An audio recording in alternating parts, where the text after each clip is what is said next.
Lebanon में पिछले महीने 17 सितंबर को पेजर में धमाके और इसके ठीक अगले दिन वॉकी टॉकी में कई ब्लास्ट हुए थे। इन ब्लास्ट में 39 लोगों की जान गई थी और 3000 से ज्यादा लोग जख्मी हुए थे। हिजबुल्लाह ने इजराइल पर इन हमलों का इल्जाम लगाया था।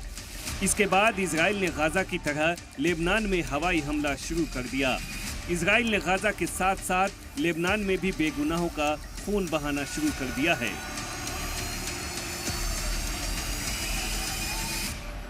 CNN के मुताबिक इजराइल के हवाई हमले में 1100 से ज्यादा लेबनानी शहरी मारे जा चुके हैं, तो वहीं जख्मी लोगों की तादाद करीब 6000 को पार कर चुकी है। मरने वाले और जख्मियों में ज्यादातर तादाद बच्चों और खवातीन की है।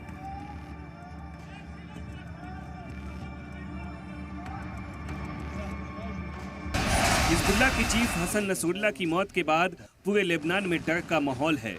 बेरूत में हिजबुल्लाह के हेडक्वार्टर पर बमबारी और लेबनान में जमीनी कार्रवाई होने के इम्कान से मिडिल ईस्ट में कशीदगी बढ़ गई है। लेबनान के मकामी लोग इजराइल के डर से पलायन करने को मजबूर हैं। बड़ी तादाद में बच्चे और खवातीन लेबनान से सीरिया बॉर्डर पार कर रहे हैं।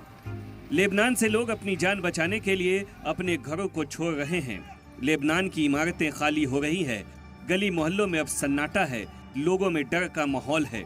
कई जगहों पर लोग खुले आसमान में रात गुजार रहे हैं तो कोई गाड़ियों में ही रात गुजार रहा है। इन लोगों ने गाजा का हाल देखा है, इसलिए अपने बच्चों की फिक्र लिए महफूज मकाम की तलाश में लोग निकल चुके हैं। इजराइल गाजा की तरह अब लेबनान में भी बेकसूरों की जान लेने जा रहा है।